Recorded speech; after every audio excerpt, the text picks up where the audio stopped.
Hi, I will give you a brief overview of the different editor features of Global Message Event System for Unity. They help you debug and test your message architecture and game logic and generally make your life a lot easier. The Editor Message Object Inspector shows you the most important information at a glance. It lets you send the message directly from the editor and allows you to open the more detailed info view. While in Play mode, the info window shows additional information like the last senders and all current receivers.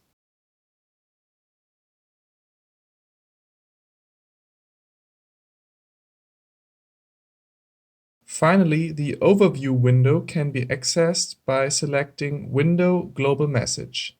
It lists all message types in your project. You can use the search bar at the top to filter the messages by name.